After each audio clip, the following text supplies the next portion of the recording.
if I'm right. Okay, David, we appreciate the Yes, it's fact that you woke up to join us.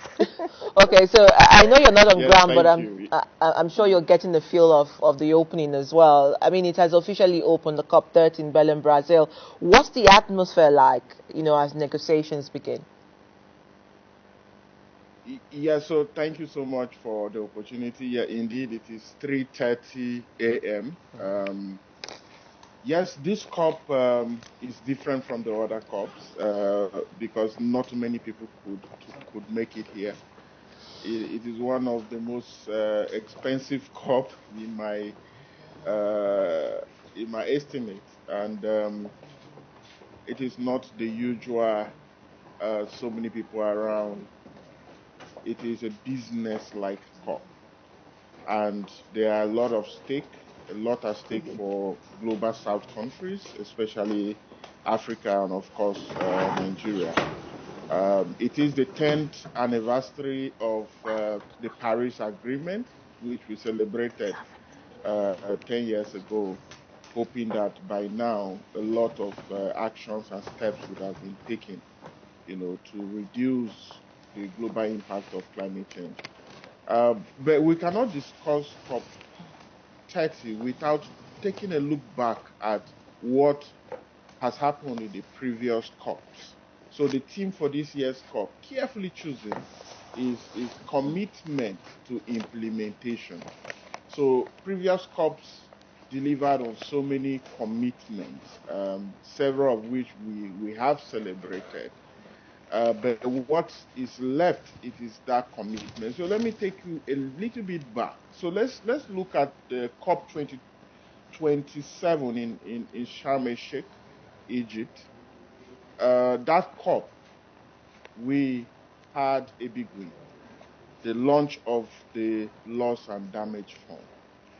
And in that same COP, there was this enhanced focus on climate finance and adaptation finance. So it was a big win for developing countries, especially African countries, where that launch of the loss and damage fund. So when you fast forward to COP28, which took place in Dubai, I think one of the biggest outcome of that COP was the launch of the framework on energy transition. And the promise at that COP was that it was a big pledge to triple renewable energy capacity, and double that renewable energy efficiency and funding by 2030. You ask yourself, we're in 2025, it's 5 years to 2030, what has happened between that time and now? And the most interesting part is the last COP, which is the COP in Baku. And one of the major outcome of that COP, even though a lot of people looked at that COP as a failed COP, was they agreed new qualitative and quantified goals, which is called the NCQG, where developed countries promise that they will be committing about $300 billion annually by 2035. But that COP actually launched a global scale on climate finance, that there will be an inflow of about 1.3 trillion annually. So all of these are all commitment, commitment, commitment, and commitment. So we'll fast forward to COP30. What has happened so far within the last 3 days? Of course, the COP began last week, if you remember, with the summit of the heads of state, which the vice president of Nigeria represented our country. This week, we have begun with some form of negotiations. At the beginning, it's usually slow, but as the days go in, everything becomes a bit very strong and hard. So at the moment, we're looking at the agenda for the COP, and countries must accept. So we must understand that the COP negotiation process is similar to what happens at the United Nations, where countries must come together, accept a particular thing without any dissenting voice, and that is when it becomes legal. And this is quite quite hard to achieve because there's a lot of, diplomacy involved. All So right. the question is that should countries stop? A lot of people should, will be like, oh should no, COP countries is a okay, we waste will of still ask you resources. that question, and Yeah. you need to answer us, because we know that every year, people go to this COP for years now, and yet even keeping that global temperature below 1.5 degrees Celsius has been a very Herculean task. So is it just paying lip service to these negotiations or not? But let's look at the sense you're getting, really, because you're on ground. Is it that of optimism? Is it that of fatigue, because it's been going on like this? I remember sometime last year, some people even said this is even seeming like an annual jamboree now. So are you getting a sense of, optimism or fatigue or even disenchantment? So COP30 must not fail. I mean, this is the critical period we have. COP30, it means that we've had 29 COPs, and this is the 30th edition. And the question is, are we going to continue until we get to COP100 before real serious action will be taken on climate? So at the moment, I would say that we are quite lucky to be holding this conference in Brazil. The reason is that Brazil is one of the developing countries, and they share nearly the same conditions with other developing countries, and including Africa. So the COP presidency favors the global south at the moment. That includes Nigeria. So there is a lot of optimism, especially for global south countries, and what we stand to gain if this COP goes well, and what we stand to lose if the COP fails. Yes, the United States is not here, practically missing because of decisions of Donald Trump, but that is one country out of over 197 countries that are parties to the Paris Agreement. So we are looking at 6 major things at this COP that must not fail. And the chief among them is climate adaptation and climate finance. So the negotiations at the beginning, these past few days, have focused on the indicators for the climate adaptation. Global South countries, including Nigeria, are not the cause of this problem. We need to deal with it. We need to adapt to the situation on ground. And what we need is finance to do this. And that finance must come rightly. It's not just be in form of loans, in form of debt, as currently is. Number two is we're looking at the collective response to all the NDCs that have been submitted. So Nigeria is one of the leading countries in Africa. I think in West Africa, we are the first to have submitted our NDCs 3.0. That is the nationally determined contributions. It is a very big policy that requires finance. So how will this be implemented? Because we need the money.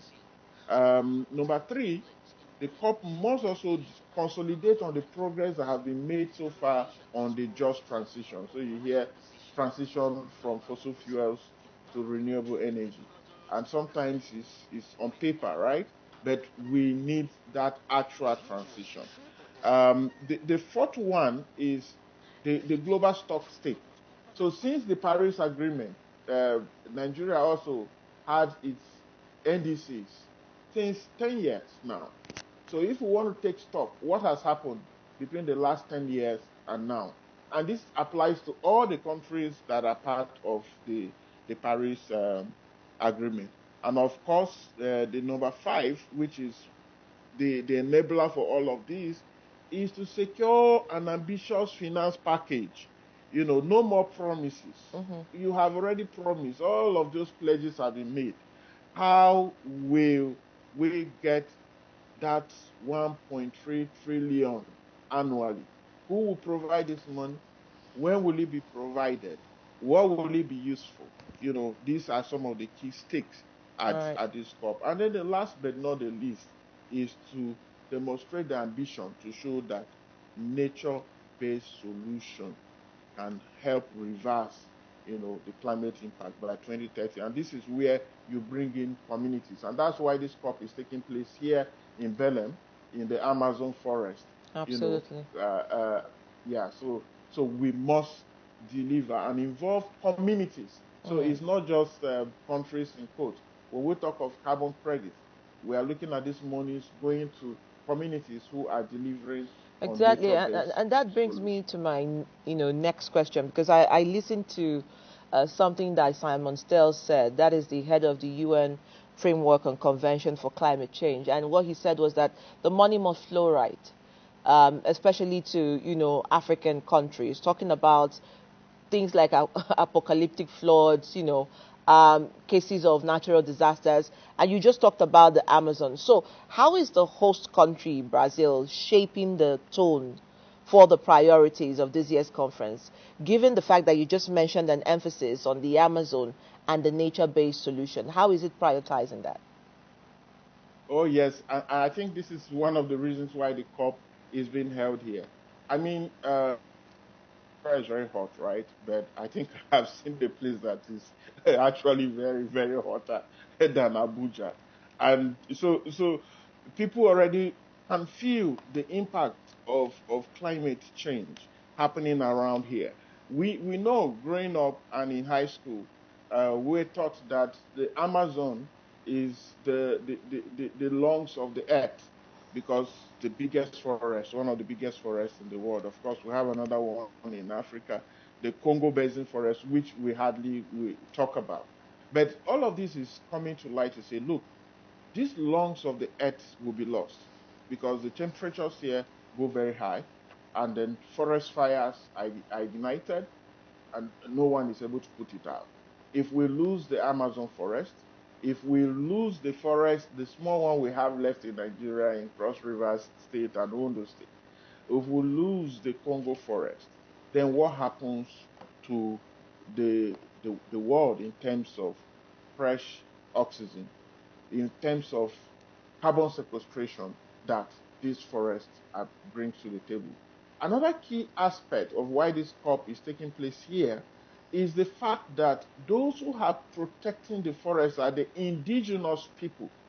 The indigenous people are key to the climate conversation. We cannot have all of these negotiations, superficial negotiations, without them. Those who actually protect these forests, that offer the ecosystem services that we all enjoy.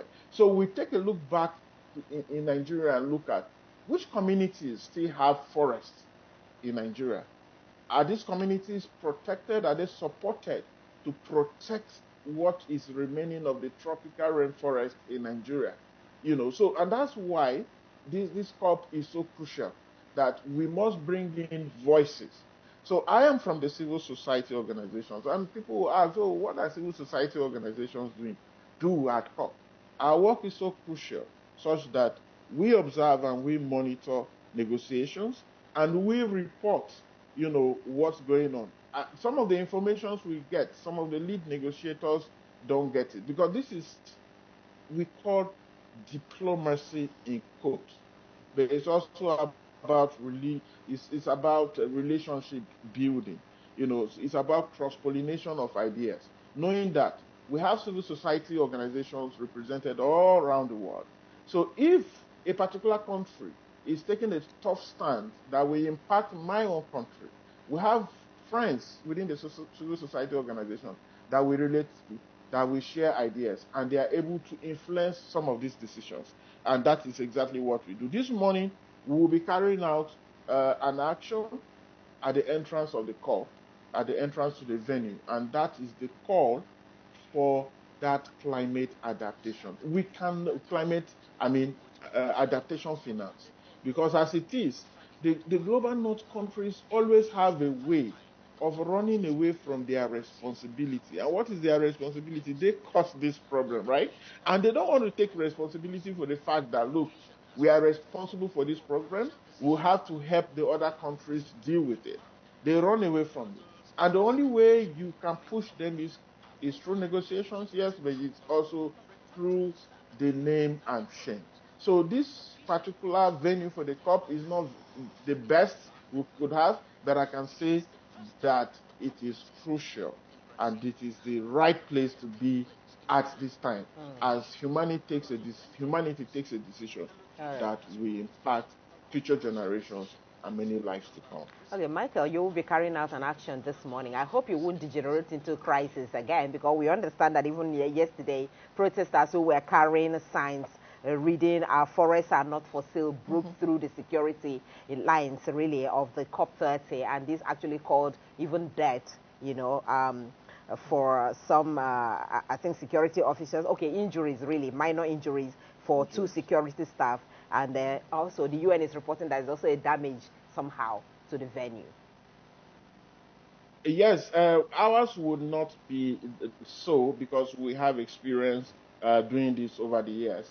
The people who actually came in are the indigenous people from the Amazon forest. They don't understand some of the UN protocol, but they felt that, I mean, how can you be having a COP here, right in our domain, and you don't give us the opportunity to participate? For you to participate, you need to be accredited, you need to go through all of those systems. And I think they didn't quite understand all of this and decided to storm the venue. And that is what caused that situation. Our own action is different. We negotiate, we carry out action from the point of respect, from the point of diplomacy, understanding that you must deal with this, in quotes, respectfully to get your result and not confrontational. I mean, we are not begging, we are standing on our right, and the right is you cause a problem, you must solve it, you must deal with it. People are suffering, people are dying as a result of the problem you caused. So you should deal with it. So it's not the fact that we are coming to beg. Yes, there is some element of that, because one of the biggest challenges that has slowed the process down is that the global north countries usually engage experts to negotiate on their behalf, which we in the global south don't do. For example, Nigeria does not negotiate as Nigeria. Nigeria negotiates under the Africa group of negotiators. And some of these foreign negotiators don't put on the cap of justice when they are negotiating. They are looking at the business. They are looking at the trade. And that is what we are trying to change. Like, look, it cannot just be business as usual. Justice must be seen to be done. Okay. Now, I like that you took us to the African group of negotiators, because I know that the vice president, he rallied, he's rallying global leaders at the opening for heads of states, saying that, well, with absolute certainty that no country can fund climate finance on its own and must need partners. And he also said that Africa, perhaps I'll say Nigeria, is not the problem, but they are an integral part of the solution. So in knowing this and talking about the African group of negotiators, what are the key priorities, and also what are the red flags, in terms of going into the COP30? Wow. Thank you. Brilliant question. So, yes, indeed, for the Africa group of negotiators, and in quotes, the Africa group of negotiators is also part of another group called Group of 77 countries plus China. Because when this was made, China was still a developing country. So you add all the developing countries together, and plus China, also negotiate together. So for developing countries, in quote, the high stake for us is simply that finance, equity, and accessibility. Because we can have all of these conversations, and without resources, nothing can be done. So the NCQG reference to that $1.3 trillion, that annual flows. This is what must flow from the global north to the global south countries. in order to help countries deal with the impact of climate change. So for us, the COP30 must clarify who provides what, how will it be provided, and when will it be provided. So for us, the concern is not just about the amount, but it's also what form will the finance come in. Because some, in quotes, some of the climate finance come in form of loans, come in form of grants. We want no loans. We don't want debt anymore. We want climate finance to come in form of grant and should be accessible to all the countries. I mean, we had a global climate fund for several years. Nigeria as a country has never benefited from the global climate fund. It is just now that we have one accredited entity, the Development Bank, is the first accredited entity in Nigeria that can apply for that fund, for governments. And I know at the moment, Lagos State is in the process of benefiting, from the Global Climate Fund due to the sea level rise. So that's one. Number two is that adaptation. We cannot discuss this COP without adaptation. As a matter of fact, adaptation is not optional. It is essential for life. So COP30 must deliver on the robust mechanism for adaptation, finance, and resilience building, And all of this must be aligned with the outcomes of previous COP. So there is a danger in this COP that, just a second, let me land on this. There's a danger in this COP that the global north countries are simply looking at, okay, can we just manage and just get through this COP? So we use some of the previous outcomes of that COP as, one of the outcomes of this COP. It can't work that way. It simply means that we have been wasting our time all of these years. So when we say we must move from all of these commitments that have been made to the real implementation, action is what is needed. And COP30, I repeat, must not fail. Yes, I just wanted to stress on something you have said, because I'm wondering why you're saying this, whether the African nations will push for the fulfillment of past pledges made by developed countries to mobilize $100 billion annually for climate action. Are they going to be looking at that, or it's a case of moving forward, implement now, and look towards the future? Oh yes. So we that's that question of the who provides what, the how, and the when that I mentioned earlier. If countries made pledges, they must redeem their pledges. It is not enough for world leaders to come make big pledges and we clap for them. This has been happening for several years, So, but one key aspect of this is that some of the decisions taken at COP don't actually begin at the COP. So negotiations begin right before the COP process. And that is where diplomacy comes in. And that's why a lot of persons have called on the government, on why we don't have ambassadors, in different countries of the world. Because this also is part of diplomacy, and some of these negotiations go on even before the COP. And then when they get to the COP, they are ratified, and become what it is. But if we don't have people who are negotiating from behind the scene, I can tell you for a fact that Nigeria is not leading Africa in terms of the Africa group of negotiators. We have had several changes at the NCC. 3 DGs in 2 years. I think that's too fast for us.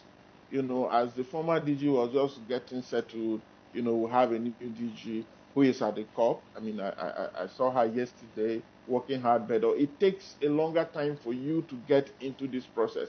But the climate crisis is not waiting, for anyone. So Nigeria being the giant of Africa, in quotes, must ensure that we lead the continent in this process. Often what you see is countries like Kenya leading, you have Egypt, you have South Africa. But we, as a country, the big brother, must lead in this process. And to do that, we need real capable hands, people with knowledge on negotiations and diplomacy to lead the way. So African countries know exactly what to ask for. The danger in all of this is that just like it happens at the UN Security Council, some global north countries will come behind to negotiate and buy off some of our African brothers, such that when key decisions are to be taken, then they stay back, and then this goes and goes. So we cannot wait until COP100 before we take real climate action that will save the world. Okay, Michael, one of the issues that is bothering many people, particularly Nigerians this time, is how unified really the African countries are, or is Africa's position on issues of this adaptation you're talking about, loss and damage and climate finance. And I'm asking this based on this premise. You remember that our vice president was at COP30 World Leaders meeting, and he made a comment there in his address saying that, okay, he's urging creation of finance systems that would monetize the nation's natural assets. All right. After that, we had some group of civil society groups. I don't know if yours was part of it, but we know HUMEF, Kappa, and some Nigerian civil society groups who are at the COP issued a statement actually saying that they don't agree with the position of the vice president.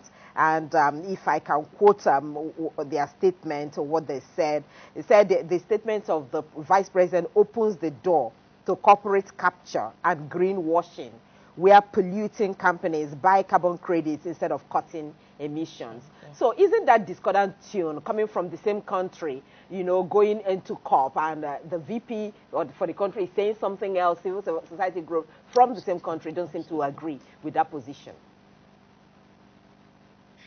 Yes, I get this point, and this is one of the biggest issues that we have in Africa going forward. Like, for us to agree on a common position. Now, the issue of the carbon credits and the carbon market have been a controversial issue for several years. And let me just say this, that you have a community in Cross River State, for example. This is where we have forest, so I'm referencing Cross River. And this community is dependent on the natural environment for their survival. That is, they depend on the forest, they do collect fruits from the forest, they do some form of hunting. Their livelihood is tied all around the forest. Now, a company from the global north can come buy off that forest and pay the community never to touch the forest again, never to go into the forest anymore. Why is this company doing this? The company is buying off what they call a carbon offset reservoir. So they give these communities some money, and the communities are not allowed to touch the forest. Now, for us civil society organizations, why we call this greenwashing in code is for the fact that what we need is reduction in greenhouse emissions. So you cannot continue to stay in your country and continuously emit greenhouse gases that are already impacting the people in these communities, and then you are now still paying them, not to even go close to those ancestral lands and forests. This is the argument. Yes, if you look at it superficially. All right, Really? I think, yeah. Okay, so we just have to leave this discussion here. It's an ongoing conversation, so many issues really coming out of COP30, Nigeria position, and of course Africa's position at the COP.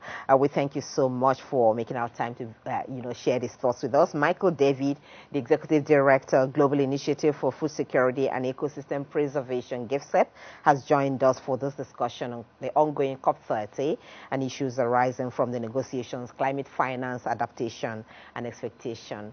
Thank you for your time, and please go back to sleep. We appreciate this, really. Do have a great out there. Time out we there need more programs. And stay safe. Thank you All so the best. much. Yes. All right. So, where are we heading to? Social media and see what's buzzing. I'm sure it will be quite entertaining. We'll be right back with Rena. Electoral reform.